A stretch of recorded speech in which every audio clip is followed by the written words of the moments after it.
We had a client that we worked with, and she was really struggling with profitability. She kept raising tuition. She actually did 3 tuition increases within a 15-month cycle, and she still could not catch up. So I helped her work with our 6 money leaks in schools, and she only used 3 of the 6 money leaks and cut her expenses by 50%. 50. She did not fire anyone. She did not slash any of her programs, and she did not work more hours. Again, the 6 money leaks are not hacks or spreadsheets. These are patterns. They are small decisions that feel so normal that your school does, but they quietly drain your school's profit. So if you've ever wondered why you're working so hard, but still not seeing the return, this is your first step to clarity. Click the link in the show notes and find out what it's actually costing you.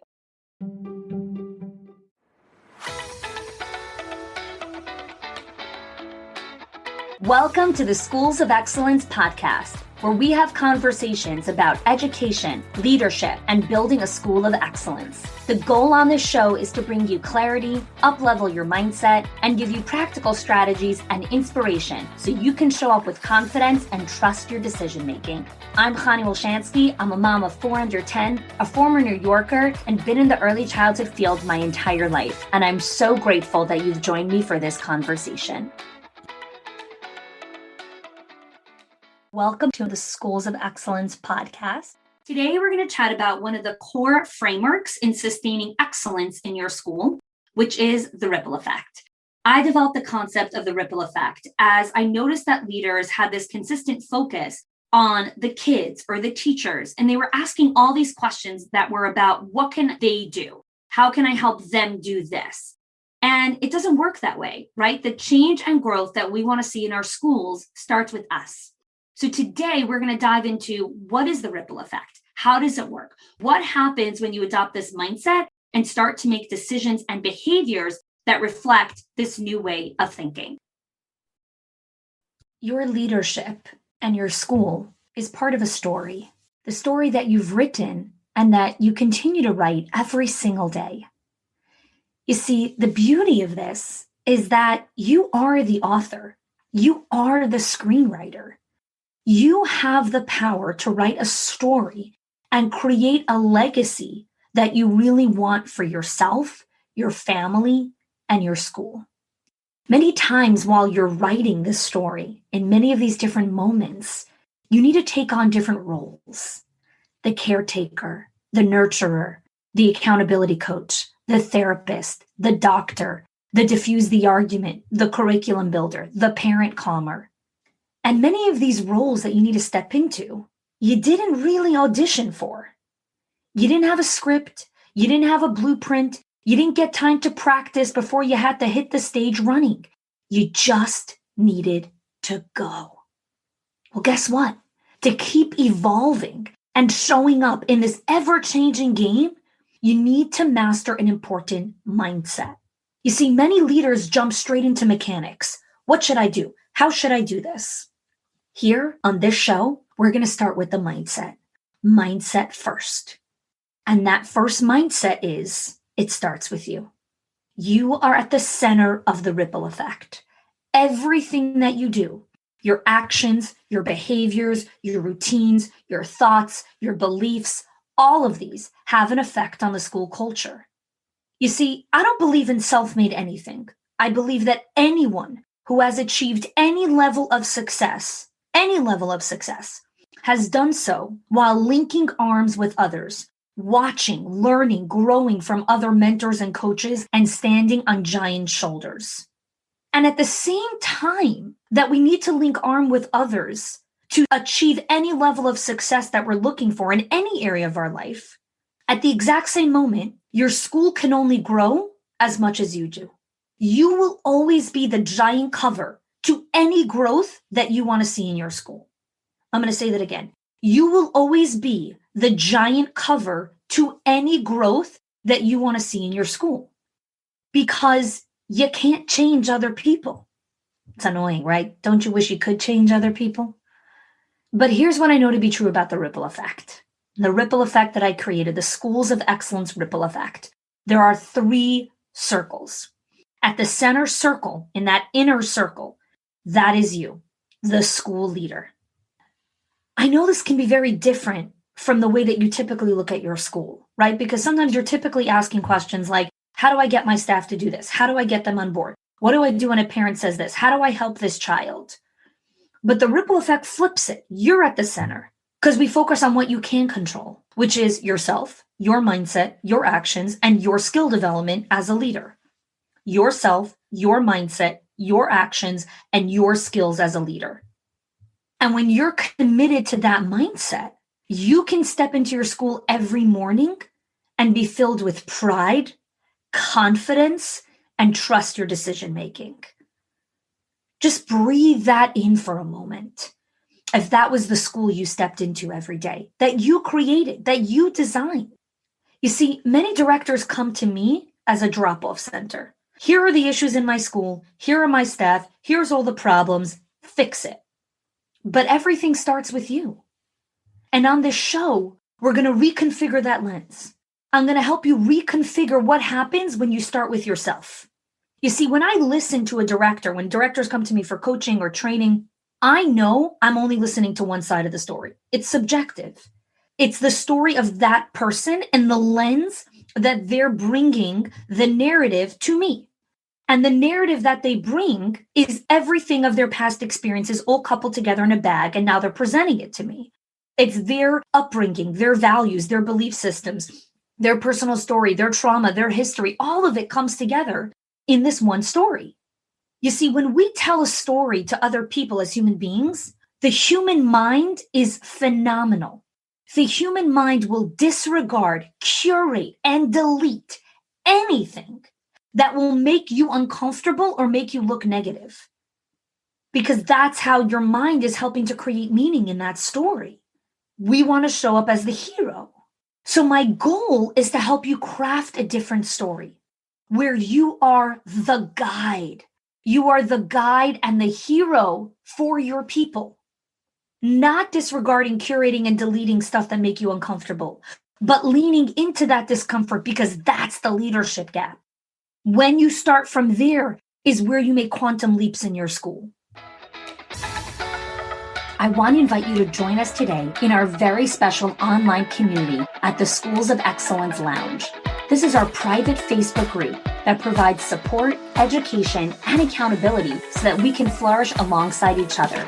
If you want to join us, click on the link in the description of this podcast or search Schools of Excellence Lounge in Facebook and request access to join. I hope to see you there. Now back to our show. So, what does it mean to start with yourself? What does it mean to be at the center of the ripple effect? What you're working on is elevating your skill set for higher levels of emotional and relational intelligence. Higher levels of emotional and relational intelligence. What does that mean? Emotional and relational intelligence is understanding how can I sit in a conversation with another human being who is completely different from who I am, see their perspective, understand their viewpoint, be able to hold space for them, validate them, not agree with them. You don't have to agree with everything your staff say, but you can validate them. And then while you hold all this ambiguity together, lead and elevate them. That is where you start at the center of the ripple effect. Understanding how to do that, developing the skills on how to do that. That's the deep, hard work. This is the work that is so hard. No one wants to do this work. It's so much easier to go and try to figure out the next gimmick, the next trick, the next tactic, the next hack. How do I do this? How do I do that? When really it starts with you. You see, when you dig deep into yourself and you train your mind to have this level of relational intelligence, when you have the ability to tap into the nuances and the ambiguity that sits in every moment of conversation that you have with your leadership team, your staff, your families, that's what drives you into that position of leadership. That process is the evolution of who you become as a leader. Your role as the leader is not about running in and swooping in and solving every single problem. It's how do I bring a new lens and perspective into this conversation with the teacher who's sitting right in front of me. That is the ripple effect. When the leader takes time to dig deep into their own biases and how they define empathy, legacy, trust, accountability, poof, your heart and mind open to what's really there for you. That's why you're at the center, because the work starts with you. Okay, so that's the center circle. The second circle are the teachers. That represents all your staff, your faculty, your leadership team.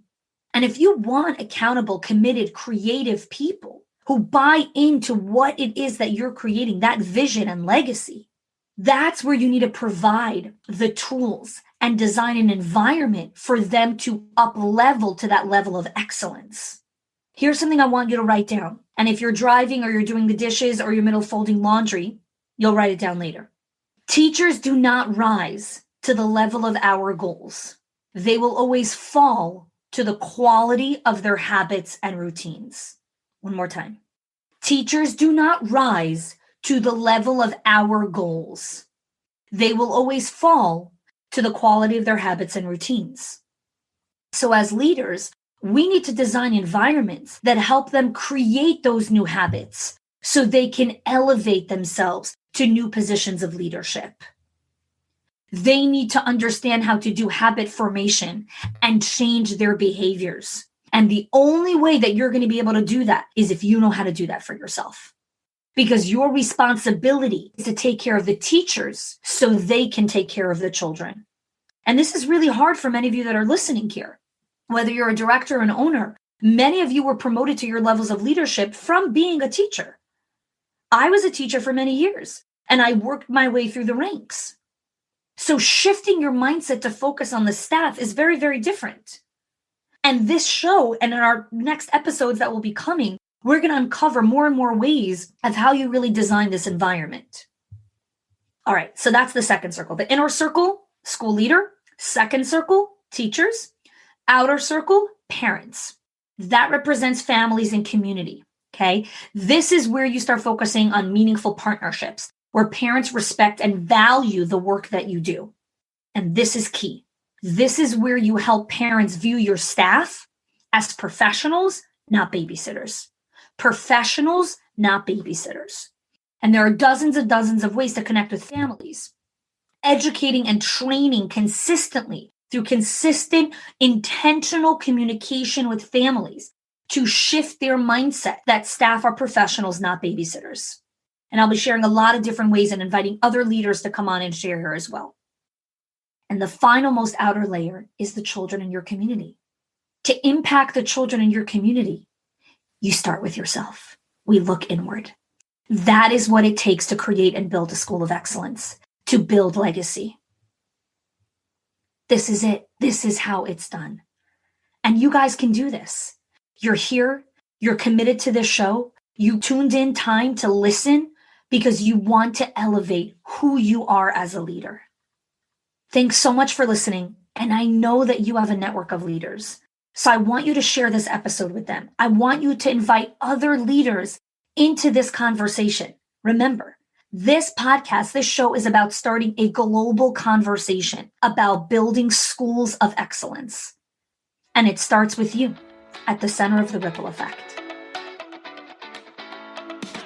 Thanks for investing time to listen to this episode on the Schools of Excellence podcast. I am so honored to be surrounded by committed school leaders like yourself who invest time in growing themselves and building their schools. Until next time, show up with confidence, lead with empathy, and trust your decision making because everything that you need is inside of you. And hey, if you want to be connected with other like-minded school leaders, please join us in our Facebook group, the Schools of Excellence Lounge.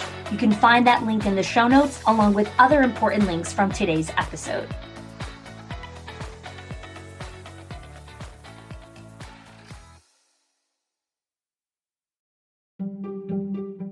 If your accountant has ever told you to cut back on professional development or slash your teacher appreciation budget or your staff development budget just so you could stay afloat, or has told you, hey, you probably can't go invest in that program, please listen. The problem is not that you're spending too much money on your people or yourself or your investment or your support system. It's that your school has invisible money leaks that are draining your profit, leaks that no spreadsheet will ever catch or accountant. So I created the 6 money leaks of schools that show you the 6 core areas that schools lose money every single month without realizing it. If you close even one of them, your profits will start to soar without sacrificing your team. Go get it now and stop blaming the things that are actually building your school.